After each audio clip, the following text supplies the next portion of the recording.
Saludos, doctor Jorge Cedeño. Hoy le voy a hablar sobre las fases del desarrollo embrionario. La primera fase es la fecundación, que ocurre en el día uno, donde los gametos se unen para formar el huevo cigoto. Estas células o gametos son células haploides, es decir, células que tienen 32 cromosomas, 23 cromosomas. Y el huevo cigoto, que es una célula diploide, que consta de 46 cromosomas, así como el ADN, donde se encuentran las características sexuales del individuo, como el color de ojos, del cabello y de la piel, etc. La segunda fase es la segmentación, que ocurre cuando estas dos huevos cigotos se dividen en dos células idénticas, hijas, llamadas blastómeros, que conservan la misma carga genética y la totipotencia, es decir, la capacidad que tienen para formar un nuevo individuo por sí solas. La fase bicelular. Luego pasarán dividiéndose la fase tricelular en tres células y en cuatro y así sucesivamente, para que después poco a poco inicie una restricción en la cual las células llegarán a ser pluripotentes, es decir, que no van a tener la capacidad de formar un nuevo individuo, pero sí nuevos órganos y tejidos. La tercera fase, o la fase de morulación, ocurre en el día 3 y 4. Como su nombre lo indica, el embrión toma la forma de una mora. En esta fase más o menos consta de 16 a 32 células e inicia la fase de compactación, que es donde el individuo, el individuo donde las células se compactan y se juntan estrechamente. La cuarta fase o fase de blastulación es donde podemos observar que se forma una cavidad en el embrión. Esta cavidad se llama blastocele, de allí el nombre de blastulación. Esta célula, en esta fase también podemos identificarla como después que se pasa a formar parte del blastocito. El embrión sale de la trompa de falopio para estar en el útero. También se distingue el tromboflasto del embrioblasto. El tromboflasto es lo que da origen a la placenta y el embrioblasto al embrión como tal.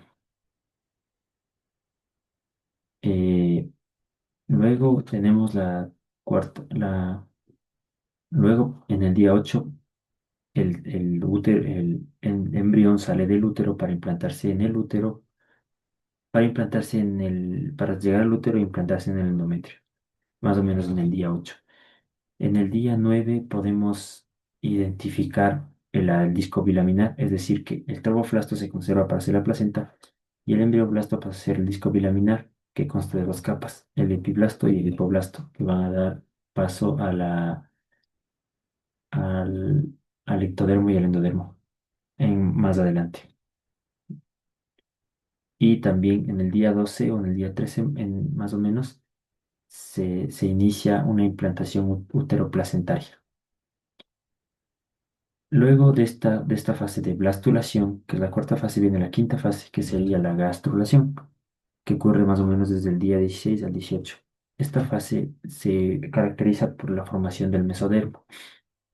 Las células del ectodermo, que tienen una gran capacidad de proliferación y de migración, sigue una corriente rostrocaudal, es decir, una corriente que va desde la cabeza hasta la cola, eh, para pasar a la superficie del embrión y formar la línea primitiva.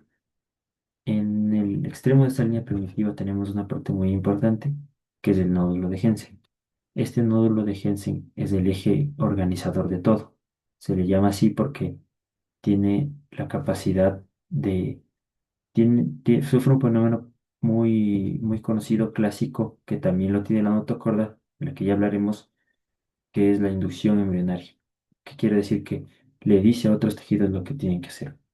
Por aquí también pasan las células que vienen del ectodermo que van a formar la notocorda. Estas células, dos células se invaginan y forman la línea primitiva. En esta fase también podemos observar que también en esta fase podemos observar la formación de la notocorda del mesodermo.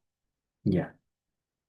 De la, después de esta fase viene la fase de la fase del desarrollo trilaminar, donde se pueden ya constatar las tres capas. En esta fase, alrededor de la tercera semana más o menos, se forma totalmente el mesodermo. El mesodermo, se forma totalmente el mesodermo, pero no se notan las tres capas, solo se notan el endodermo y el ectodermo. El mesodermo se nota solo ligeramente. Eh, Podemos decir que del endodermo se forman algunos revestimientos internos, como el tubo digestivo, el tubo respiratorio y algunas que otras glándulas. Del mesodermo se forma el hueso, los huesos, los cartílagos del músculo, eh, básicamente se forman y la notocorda como tal.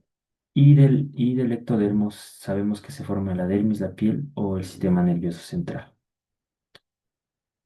Eh, Luego tenemos la séptima fase, que es el tubo neural y la formación de las vesículas, que es la última fase.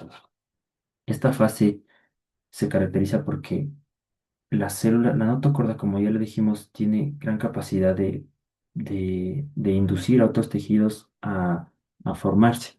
Entonces manda señales al ectodermo para que empiecen a formar la placa neural. Esta placa neural se pliega sobre sí mismo, como una cremallera.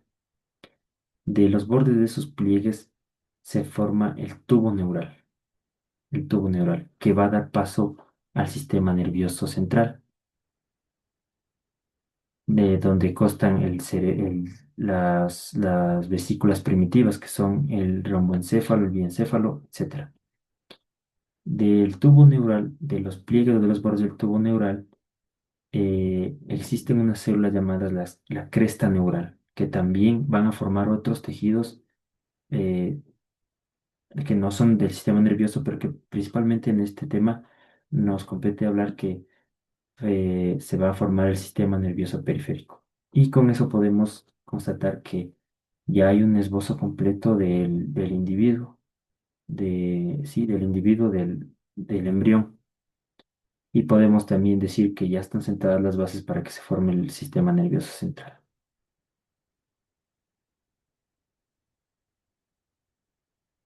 Eso es todo. Eh, Muchas gracias, doctor Jorge Cedillo.